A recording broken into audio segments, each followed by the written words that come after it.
Pemirsa, Sudirman yang selama ini terkucil dari 6 terpidana lain di kasus Vina dan Eki akhirnya mengajukan peninjauan kembali atau PK. Selama ini Sudirman sulit ditemui keluarga dan tidak diketahui pasti di mana dia ditahan. Kabar terakhir saat ini Sudirman berada di Lembaga Pemasyarakatan Bancai, Bandung, Jawa Barat. Untuk membahas topik Sudirman ini kami telah terhubung dengan kuasa hukum keluarga Sudirman, Jutek Bongso. Kemudian ada Kabareskrim 2008-2009, Komjen Pol Purnawirawan Susno Duaji. Selamat malam Pak Susno, selamat malam Pak Jutek. Selamat malam Mbak Tasa, Selamat malam Mas Jutek. Iya, semoga dalam keadaan sehat-sehat semua. Terima kasih sudah bergabung di NTV Prime. Iya, saya langsung ke Pak Jutek ya. Pak Jutek, bisa diceritakan apa yang terjadi pada Sudirman, kemudian akhirnya sampai bisa kita tahu dia sudah bertemu dengan keluarga, tetapi kan kemarin sempat sulit sekali untuk bertemu dengan Sudirman. Apa yang terjadi selama ini pada Sudirman? Baik, Mbak Tasya. Nah, betul kami adalah kuasa hukum dari keluarga Sudirman pada awalnya. Jadi dapat kami ceritakan hari Selasa minggu yang lalu kami mendapatkan kabar bahwa Sudirman itu sudah ada di lapas Bancai. Atas dasar informasi tersebut, maka kami mengirim tim ke sana, ke lapas Bancai. Dan di lapas Bancai, singkat cerita, kami mendapatkan kabar betul Sudirman sudah di sana. Lalu kami mengabarkan kepada keluarga. Lalu keluarga datang menjenguk orang tuanya, ya, papa, mamanya, beserta dengan kakaknya, ya, dan juga adiknya datang ke lapas Bancai. Kami atur, kami fasilitasi. Di awal memang tidak semudah yang kami bayangkan. Rupanya Sudirman itu ada membuat surat bahwa dia tidak mau dikunjungi oleh siapapun. Ini Sudirman yang membuat atau dipaksa membuat atau seperti apa Pak Jutek? Saya nggak tahu. Ini yang kami dapatkan. Sudirman membuat surat tulisan tangan, ya, tulisan tangan. Dia tidak mau dikunjungi oleh siapapun kecuali oleh orang tuanya dan kuasa hukumnya. Lalu singkat cerita, tim hukum keluarga Sudirman, ya, kami memaksa lah, artinya protes kepada Kalapas bahwa kami ini kan kuasa hukum dari keluarga, bahwa ini keluarganya mau membesuk. Singkat cerita akhirnya diperbolehkan masuk. Di dalam itu tim hukum dari Pradi dan juga keluarga, ya, bapak ibunya berbincang. Kami tinggal oleh tim, mereka berbincang dari hati ke hati dengan Sudirman. Entah gimana akhirnya Sudirman menulis tangan mencabut kuasa, ya, dari kuasa hukum terdahulunya itu pada hari Kamis. Dia tulis tangan. Begitu mereka keluar dari lapas, saya dihubungi oleh tim yang bertugas di lapas. Saya selaku koordinator tim hukum Pradi, saya diberitahu bahwa ada pencabutan kuasa. Saya lapor ini kepada Bang Oto, Pak Oto Hasibuan.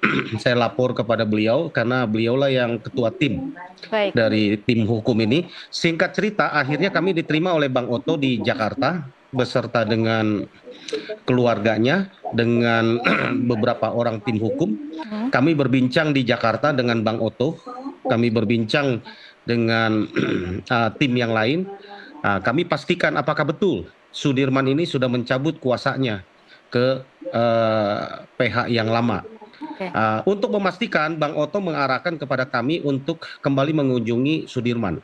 Harusnya Jumat kami kunjungi, tetapi Jumat karena tidak ada jadwal kunjungan di lapas, baru hari Sabtu kemarin. Hari Sabtu kemarin kami berhasil datang ke lapas. Kami tanya ke Sudirman, apa betul tulisan tangan pencabutan kuasa dia? Dia nyatakan betul. Apa betul ingin menunjuk Pradi sesuai dengan permintaan orang tuanya menjadi penasihat hukumnya? Oh ya betul. Karena betul, kami buatkanlah secara tertulis dan kami ketik pencabutan itu dan kami sodorkan juga surat kuasanya. Baru hari Sabtu kemarin ditandatangani kuasanya kepada tim Pradi di bawah koordinasi saya dengan Bang Ruli. di bawah Ketua Umum Baik. Profesor Dr. Oto Hasibuan. Demikian, Mbak Baik, Tasya. Pak Jutek, jadi sudah bertemu langsung dengan Sudirman dari tim kuasa hukum keluarga. Kemudian saat ini berarti yang mewakili Sudirman bukan lagi Wilson Tambunan ya, artinya ya Pak Jutek ya? Iya, iya. Siapa sekarang kuasa resmi hukumnya? Sudah dari tim hukum Pradi, kami, termasuk saya. Termasuk Pak, jadi saya bisa menyebut iya. Pak Jutek sebagai kuasa hukum dari Sudirman begitu ya? Iya, penasihat hukumnya bisa. Oke, PH. oke. Jadi kalau dari perjalanan sejak hari Selasa ke hari Jumat sampai hari Sabtu akhirnya kemudian bertemu, Anda menangkapnya berarti yang selama ini mempersulit keluarga untuk bertemu itu memang dari pihak Kalapas atau penyidik, Pak Jutek? Kami nggak tahu karena itu tulisan tangan Sudirman sendiri ya. Kami belum sempat confirm. Ini baru kali ketiga. Tadi juga kami kunjungi ke lapas. Saya secara pribadi belum pernah bertemu dengan Sudirman. Ya, saya secara pribadi. Tapi tim sudah berkali-kali karena ini baru kali ketiga tim juga berhasil menemui langsung Sudirman. Oke, apa cerita dari tim yang bertemu langsung dengan Sudirman? Seperti apa kondisinya? Bisakah dia bercerita sendiri? Ya, tim yang bertemu itu menceritakan bahwa memang betul selama ini dia ditahan di Polda. Intinya apa yang disampaikan bahwa selama ini dia mengaku memukul, dia mengakui bahwa dia ikut membunuh, dia bantah semua. Dia bantah, dia katakan dia tidak pernah memukul, dia tidak pernah terlibat dalam pembunuhan itu, melakukan apapun, dia membantah. Dan dia katakan siap untuk hadir di sidang PK 6 terpidana yang rencananya nanti akan mulai sidang tanggal 4 September. Oke. Pak Jutek, kan kita sama-sama pernah berdialog di sini dengan kakak dari Sudirman, Beni Indrayana, yang mengatakan bahwa adiknya itu kemudian kalau sedang memberikan keterangan mudah sekali untuk diarahkan. Nah, kita bisa memastikan tidak bahwa yang mana yang benar, pernyataan yang kemarin atau pernyataan yang baru ini bahwa dia tidak melakukan? Jadi kami sampaikan Mbak, untuk mengecek itu bahwa Sudirman ini dalam keadaan normal seperti yang kita sampaikan atau ada gangguan, kami sudah memohon kepada LPSK secara resmi. Suratnya tadi pagi sudah kami masukkan untuk meminta proses perlindungan dan sekaligus untuk memohon untuk dilakukan assessment ya. Silakan LPSK melakukan tugasnya. Kami sudah kirim surat ke LPSK, sudah resmi dan diterima, sudah kami dapatkan confirm. Jadi kami sudah melakukan banyak langkah dan kami beritahukan rencananya hari Rabu pagi kami akan daftarkan PK untuk Sudirman. Ini disusulkan untuk 6 yang lainnya ya Pak Jutek, jadi akan bersamaan? Iya. Kami nggak mau berlama-lama, karena ini mereka satu rangkaian satu peristiwa. Iya. Jadi hari Rabu rencana, ya kalau tidak berhalangan hari Rabu sekitar jam 11 kami akan datang ke Pengadilan Negeri Cirebon supaya jaraknya nggak terlalu jauh. Kalau bisa kami akan memohon untuk disatukan sidangnya. Karena kita tidak ingin juga mempolitisasi ya, mengambil kesempatan untuk berlama-lama. Kita kan saya pikirkan ini sama. Baik. Supaya selesai sekaligus karena kasihan dia teman-temannya nanti bebas, dia belum bebas kan gitu kan. Ya, jadi kita memikir secara psikologi. Baik, Pak Jutek, tapi secara kondisi fisik, kondisi mental Sudirman seperti apa?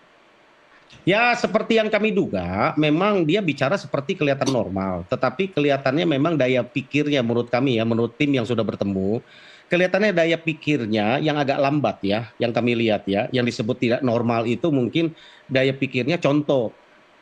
Ketika kita cerita sesuatu dalam waktu yang nggak terlalu lama, dia tuh udah lupa apa yang dia lakukan, apa yang dia katakan. Ya. Dan dia bisa berubah lagi apa yang diinikan, makanya kami juga tidak mau mengambil keterangan dari orang yang demikian, maka kita ingin bertanya. Jadi cerita-cerita dia pun saya nggak berani ungkap, takutnya salah kan gitu. Kan karena ya ini karena berubah-ubah kan. Jadi kita lihatlah, kita hargai saja apa yang sudah dia lakukan, yang jelas karena mereka ini satu kesatuan. Bahkan ini dalam waktu kemarin kan ada saksi baru ya yang melihat Sudirman pukul 21.30 berada masih di depan rumahnya. Iya. Ya kan, yang hadir. Ya tentu itu menjadi petunjuk kan. Kenapa nggak hadir waktu itu? Ya saya pikir ya inilah kebenaran mencari jalannya sendiri, itu yang demikian menurut saya gitu Mbak Tasya. Oke, baik. Saya ke Pak Susno sekarang. Pak Susno, kalau mendengarkan penjelasan dari Pak Jutek, kira-kira kemudian apa yang menjadi catatan penting Anda tentang Sudirman dan bagaimana peran dia cukup penting di kasus ini dan sempat menghilang? Saya menganggap ya, bukan saya menganggap, saya mengatakan bahwa ini pelajaran sangat bagus sekali dalam penegakan hukum di Indonesia. Mengapa bagus sekali? Di sini kita bisa melihat bahwa masih ada orang Indonesia, khususnya dari kalangan penegak hukum, advokat yang peduli akan keadilan. Tidak dibayar mereka ini, sukarela. Demikian kerjanya keras, cepat, kemudian tidak kenal lelah. Koordinasi ke Jakarta, koordinasi ke LPSK, menjemput bola sampai ke LP, itu tidak dibayar semua. Mereka berkorban waktu, berkorban duit, berkorban tenaga. Berarti kita pupuslah harapan mengatakan bahwa advokat itu harus dibayar. Tidak. Masih ada yang kemanusiaannya tinggi seperti ini. Baik. Dan justru ini pukulan bagi aparat penegak hukum. Mestinya negara yang harus ngopini orang-orang yang seperti Sudirman ini. Dia dari kalangan tidak mampu, dia mempunyai kelemahan. Mestinya negara yang peduli, yang mencarikan perlindungan ke LPSK, yang mencarikan psikolog. Karena orang yang dalam keadaan tidak sehat atau kurang kemampuan apa-apa, maka kesaksiannya itu meragukan.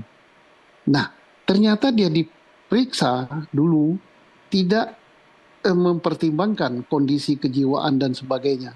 Ini pukulan berat ini untuk aparat penegak hukum dan pukulan berat untuk negara, iya, untuk Pak Susno, aparat yang digaji. Ya. Iya, Pak Susno, sebenarnya SOP penanganan terpidana dengan kondisi seperti Sudirman ini seharusnya seperti apa, Pak Susno? Bukan SOP, undang-undang bahkan mengatakan orang yang diperiksa sebagai saksi itu harus sehat jasmani dan rohaninya, sehat mentalnya. Ya kalau kita baru berbicara saja tidak sulit-sulit ya. Berbicara tadi Pak Jotek katakan baru bicara nggak lama setelah itu dia lupa terhadap apa yang dibicarakan. Nah mestinya orang yang menangkap dia, yang memeriksa dia, yang menyidangkan dia, hakim yang mulia yang di depan persidangan, tahu kondisi orang kayak gitu kok masih nekat ngukum dia. Nah inilah untuk kalangan penegak hukum, ya hakim yang menangani dia. Nah, kok menghukum orang kayak gitu? Iya. Inilah kondisi penegakan hukum kita, memprihatinkan seperti itu. Pak Susno, kalau kemudian kita sudah mengalami bagaimana sulitnya mencari keberadaan Sudirman sejak kalau tidak salah akhir Juni, hampir 2 bulan hingga saat ini, kemudian akhirnya keluarga bisa bertemu, pengacara kemudian bisa memindah alihkan kuasa hukum ke tim Pradi, timnya Pak Jutek. Bagaimana dari titik ini kemudian memastikan tidak ada lagi keanehan-keanehan atau penghilangan-penghilangan atau kesulitan-kesulitan untuk menemui Sudirman dan memastikan bahwa Sudirman mendapatkan haknya sebagai terpidana sama seperti 6 terpidana lain? Ya itu hak asasi manusia ya. Untuk bertemu keluarga walaupun dia tahanan, walaupun dia terpidana. Hak asasi yang harus diberikan. Nah makanya kemarin dalam saya berbicara di sebuah stasiun televisi swasta, saya katakan kalau pengacara atau advokat yang menghalangi itu, advokat itu sudah melanggar hak orang karena kan dibatasi, yang bisa ketemu kata si advokat hanya orang tua, yang lain nggak boleh. Emang apa hak dia? Hak daripada terpidana dilindungi oleh undang-undang.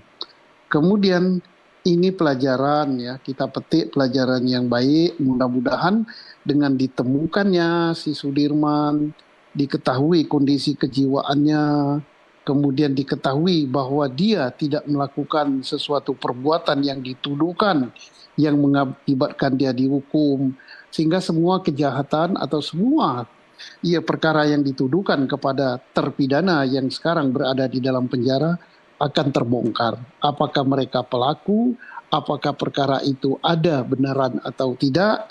Kemudian kalau tidak ada, bersegeralah untuk diputus PK-nya. Nggak usah menunggu 6 bulan. Dengar-dengar, ini akan masih nunggu 6 bulan, ngapain 6 bulan? Baca berkas gitu aja kok. Nggak usah dibaca berkas saja, kita udah tahu kok, udah lihat, itu orang nggak bersalah kok. Harus berapa lama-lama, kasihan lah nasib orang. Kalau nggak cobalah masuk penjara aja 2 hari dulu, kayak apa rasanya sih? Iya, baik. Pak Susno, Pak Jutek ditahan dulu, nanti kita akan bahas soal bagaimana persiapan Sudirman akan mengajukan PK dan apa yang kira-kira kemudian bisa menguatkan novum dari Sudirman. Kita akan bahas di segmen selanjutnya, pemirsa tetaplah bersama kami.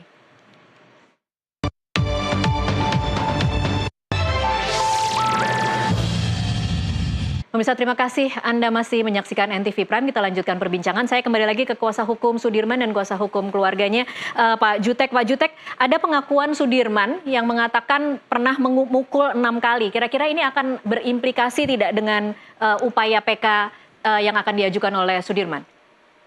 Jadi ya betul, saya juga pernah berbincang dengan PH-nya Sudirman terdahulu, yang juga rekan kami, Pak Wilson, Iya. ya. Dan memang dia nyampaikan bahwa dia mendengar langsung bahwa Sudirman mengaku, baik di penyidik maupun kepada dia pribadi selaku PH, ya, penasihat hukum dari Sudirman. Tapi setelah kami mendapatkan ketika kami berkunjung, termasuk tadi pagi, kami berkunjung tim, kami pastikan, itu foto tim kami berkunjung ke sana, Iya. ya, bahwa kami pastikan, kami tanya kembali, apakah dia melakukan seperti yang beredar cerita ini. Dia katakan tidak pernah memukul siapapun, itu kata dia, dan tidak melakukan apapun, dan dia tidak ada di peristiwa itu mengakunya dia. Jadi bahkan kami cek ada banyak keterangan di Sudirman yang intinya inline, ya, selaras sejalan dengan keterangan 6 terpidana lain gitu, Mbak Baik. Tasya. Kalau Jadi makanya kami mempersiapkan PK-nya nggak terlalu sulit, ya. baik. Makanya dalam 2 malam ini kami sudah persiapkan, karena besok kami sudah harus final untuk kami mau persiapkan hari Rabu kami mau daftar gitu. Oke, cukup cepat ya Pak Jutek berarti mempersiapkan PK untuk Sudirman ini. Tapi saya ingin tahu, iya, saya ingin tahu kira-kira novum seperti apa yang dibawa khusus untuk Sudirman untuk membuktikan bahwa dia tidak melakukan yang dituduhkan, yaitu pembunuhan terhadap Vina dan Eki.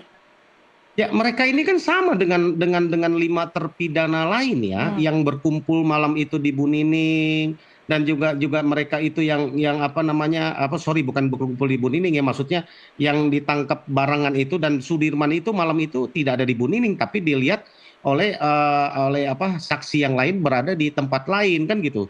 Peristiwa mereka ini kan sama. Jadi karena tidak ada di warung Bu Nining, kepada 5 terpidana yang lain itu adalah yang melihat itu adalah saksi-saksi alibi yang lain. Untuk Sudirman kami juga sudah mendapatkan saksi alibi yang melihat dia bahwa ada di rumah. Jadi tim kami ini sampai malam ini pun lagi bekerja keras, ya, kesian sampai jam 3 subuh ini udah 2-3 malam mempersiapkan PK ini. Memang ini nggak mudah, Mbak Tasya. Iya. Ya, tapi kami punya komitmen, kami tidak ingin menahan lama-lama. Kami berkeinginan seperti janji kami kepada keluarga Sudirman, ya, minimal selisih 1 minggu lah, kan gitu kan. Iya. Kami memohon agar bisa disatukan. Syukur-syukur berbarengan pengumumannya atau putusannya nanti. Itu sih yang kami mau kejar. Oke. Ya, karena kami tahan pun kesian, karena ini nasib orang seperti Bang Susno tadi katakan, 1 hari pun sangat berharga. Jadi sudah jelas perintah dari Ketua Umum kami, Bang Otto, secepatnya lakukan langkah yang terbaik untuk menyelamatkan. Oke. Itu yang kami akan lakukan. Baik, saya ke Pak Susno lagi. Pak Susno, kira-kira apa yang bisa menguatkan PK dari Sudirman ini agar kemudian memang jalan pengajuan PK-nya dan nanti proses putusannya akan jauh lebih meyakinkan begitu, Pak Susno? Iya, dia mengatakan tidak melakukan itu, tidak pernah, bahkan tidak berada di tempat kejadian. Jadi berarti kan kejadian itu sama sekali tidak ada. Kesaksian juga tidak ada, baik saksi mahkota, saksi yang diseplit, saksi fakta yang melihat langsung juga tidak ada. Ya berarti memang saya katakan dari awal bahwa ini kan mengadili hantu gitu ya. Kenapa saya katakan begitu? Berarti semua nggak ada. Peristiwa yang diadili itu nggak ada. Baik dari keterangan saksi, baik dari alat bukti yang lain yang nggak ada. Jadi sesuatu peristiwa yang nggak ada. Jadi kita selama ini, se-Indonesia Raya, ini sudah terkuras tenaga dan pemikiran kita terhadap suatu skenario yang tidak ada gitu. Jadi kasus nyatanya tidak ada, kita mengadili skenario. Skenario itu adalah skenario murahan, yang pembuktiannya sangat gampang. Kenapa pembuktiannya sangat gampang? Pertama, saksi nggak ada, saksi faktanya nggak ada, alat bukti saintifiknya tidak ada, justru alat bukti saintifik yang memperkuat bahwa peristiwa itu tidak ada. Baik. Bukan memperkuat, misalnya alat bukti saintifik berupa membuka rekaman pembicaraan atau komunikasi BBM message itu yang ada. Itu bukan membuktikan peristiwa pembunuhan, tetapi justru membuktikan bahwa peristiwa pembunuhan tidak ada. Nah, kemudian alat bukti lain, baik berupa pisau, baik berupa sepeda motor. Kalau ada yang mengatakan, wah itu bukan kecelakaan lalu lintas, sepeda motornya lecet, tapi lukanya berat. Yang kecelakaan itu, yang nabrak itu bukan motor. Yang nabrak itu kepala. Kepala nabrak tiang penerangan jalan. Ya tentunya kepalanya remuk, gitu, helmnya pecah. Baik. Jadi artinya ini sudahlah, kalau Sudirman sudah mengaku begitu, nggak ada lagi satupun cantolan dari kaum Bani Inkrah yang mengatakan ini udah inkrah. Udah tamat lah filmnya gitu, udah selesai nih. Baik, Pak Susno, jadi artinya Anda kalau melihatnya memang cukup optimis bahwa PK ini akan dengan mudah diterima ya? Syaratnya ya, Iya. syaratnya hakimnya harus hakim yang bijak, hakim yang betul-betul membaca berkas, hakim yang betul-betul mengerti perasaan, hakim yang betul-betul mencintai keadilan. Tapi kalau hakim yang model yang dulu, karena ini kan pernah disidangkan kan sampai ke Mahkamah Agung ya, dia saya yakin dia nggak baca berkas itu. Oke. Ya saya bikin, ya. Baik, saya ke Pak Jutek. Pak Jutek, kira-kira kalau tadi Anda mengatakan bekerja keras hingga pukul 3 subuh, apa saja yang begitu memberatkan untuk menyiapkan PK Sudirman ini, Pak Jutek? Ya jelas lumayan berat Mbak Tasya menyiapkan PK ini, kan kami harus ketik, kami cek lagi, kami harus teliti, tidak boleh salah ya. Jadi kami cek dan itu kurang lebih 160 sekian halaman Mbak Tasya, bayangkan kami harus ketik itu. Ya dalam tempo 2 hari kami harus selesai gitu kan. Iya, 169 halaman ini berapa novum kira-kira yang akan dihadirkan khusus untuk Sudirman, Pak Jutek? Paling sedikit ada 12 novum, kemudian saksinya itu kurang lebih mungkin hampir 50 orang yang kami akan hadirkan. Ya. Boleh dibocorin satu Pak Jutek, novumnya mungkin hanya sama seperti 6 terpidana lain atau ada sesuatu yang spesifik untuk Sudirman?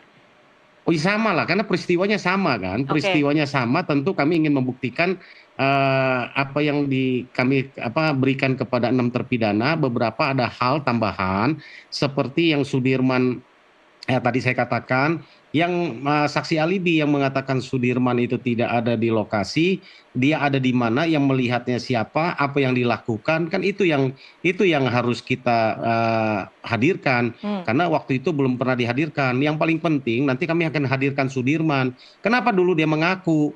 Kenapa dulu dia sampaikan? Itu yang kami juga akan hadirkan fakta-fakta itu, karena ini menarik. Karena peristiwa itu kan sering kami sampaikan, yang ya, yang tetap ya mengaku itu adalah Sudirman ya sampai terakhir. Ya, kemudian saksi lain kan ada Liga Akbar, Dede, Aep. Ya, yang lain ini sudah mencabut. Kalau yang lain kan saksi alibi yang mengatakan mereka tidak melihat ada di rumah Pak Pasren, itu Kavi dengan Pak Pasren kan. Itu menurut saya tidak terlalu penting, kami bisa patahkan itu. Tapi yang mengatakan bahwa mereka melihat ya Aib dan Dede sudah cabut. Liga Akbar yang melihat, Liga Akbar sudah cabut, tinggal Aib sendiri. Nah, kemudian tersangka yang mengatakan mengeluarkan 11 nama, diantaranya Sudirman dan Jaya sudah cabut. Sudirman sekarang sudah mencabut. Berarti hanya tinggal sendirilah seorang Aib, entah kemana dia. Ya kita tinggal uji aja. Jadi peristiwa ini kalau tetap dipertahankan hanya berarti berdasarkan keterangan Aib, nggak ada lagi yang lain. Alat bukti lain nggak ada, hanya berdasarkan ya visum. Ya visum pun tidak mengatakan apa itu pembunuhan, apakah itu kecelakaan, apakah hanya kematian tidak wajar. Kematian tidak wajar ya itu yang kita uji. Itu saya pikir harusnya apa Pak Susno sampaikan, game over kami juga sampaikan, kalau hakim mempunyai hati nurani dan masih ingin menegakkan kehadiran, harusnya ini mudah sekali. Kalau ini sampai ditolak ya, menurut saya ini akan bencana hukum buat Indonesia. Saya tidak tahu apa yang akan terjadi lah kepada kita. Karena kami sekian ratus orang pengacara, kami coba pakai rasa, pakai hati nurani, kami coba melihat gitu ya pendalaman peristiwa ini, sesungguhnya mudah sekali melihatnya bahwa apapun secara formil ini tidak masuk sama sekali kalau dihubungkan dengan 184. Hanya Baik. seorang aib, seorang saksi bukanlah saksi dan tidak didukung saksi lain lagi. Baik. Kan gitu. Pak Dan Jutek, tidak ada bukti lain gitu Mbak baik. Tasya. Pak Jutek, terakhir ini kan pengakuan dari Sudirman beberapa kali dikatakan di bawah tekanan, di bawah penyiksaan atau kekerasan dari aparat yang memang mendesak bahwa pengakuan itu muncul. Apakah itu juga kemudian akan dimasukkan ke dalam novum? Ya, Sudirman mengatakan saat itu dia disiksa ya tahun 2016 lalu ya. Kami tanya ini, tim kami tanya, kalau itu tim kami tanya apa yang terjadi. Termasuk penyiksaan dia yang baru disiksa. ini ya Pak Jutek, karena kan kakaknya mengatakan sempat ada upaya penyiksaan juga setelah Peggy Setiawan ditangkap, sempat ada upaya penyiksaan juga terhadap Sudirman. Apakah itu juga akan dihadirkan? Kami belum confirm yang itu, tapi yang sudah terkonfirm itu adalah bahwa 2016 lalu betul dia katakan dia disiksa, dia dianiaya, dia ditekan, bahkan ditodong dan dengan pistol, bahkan ada tembakan pistol peluru karet itu betul. Oke. Ya, itu dia katakan, nanti lah dia ceritakan itu semua ya 2016 lalu persis sama kepada 6 terpidana lain ya yang dilakukan ya bahwa itu mengalami seperti Rinaldi yang sudah bersaksi sama. Rinaldi juga mengalami tembakan peluru karet dan dia sudah berikan kesaksian itu ke Bareskrim, ke Mabes Polri. Baik. Gitu, ya. Baik, saya terakhir ke Pak Susno. Pak Susno, pengakuan Sudirman ini kemudian bisa dimintai pertanggungjawabannya tidak ya dengan aparat yang kemudian pada waktu 2016 itu melakukan penganiayaan? Karena kita berkali-kali meminta pertanggungjawaban ini, tidak pernah ada jawaban dari Polri. Kita sangat berharap ya, mudah-mudahan Kapolri dan elit Polri untuk meningkatkan kepercayaan masyarakat kepada Polri bahwa apa yang dilaporkan oleh Pak Jutek bersama teman-teman tentang perlakuan penyidik yang tidak manusiawi terhadap para tersangka untuk mendapatkan keterangan berupa pengakuan yang didapat dengan cara penyiksaan, dan kita hormati, kita respect bahwa Pak Kapolri telah membentuk tim gitu.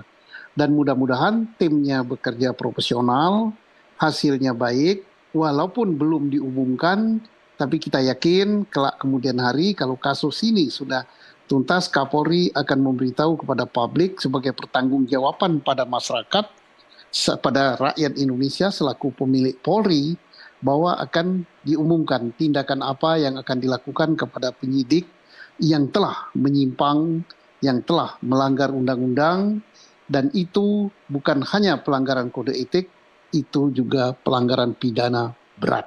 Baik. Oke, baik. Terima kasih Pak Susno Duaji dan Pak Jutek Bongso untuk waktunya. Semoga berikutnya kita bertemu sudah ada kabar baik ya. Kita tidak membicarakan hal-hal yang sama dan berputar-putar dan yang seperti Pak Jutek katakan bencana hukum, tapi kita bisa bicara soal bagaimana akhirnya kebenaran itu akhirnya ditegakkan. Terima kasih Pak Susno dan Pak Jutek. Terima kasih Mbak Tasya. Selamat malam. Waalaikumsalam warahmatullahi wabarakatuh. Dan pemirsa, demikianlah NTV Prime saat ini. Saya Tasya Lutmila mewakili seluruh kerabat kerja yang bertugas mengucapkan terima kasih atas perhatian Anda. Sampai jumpa.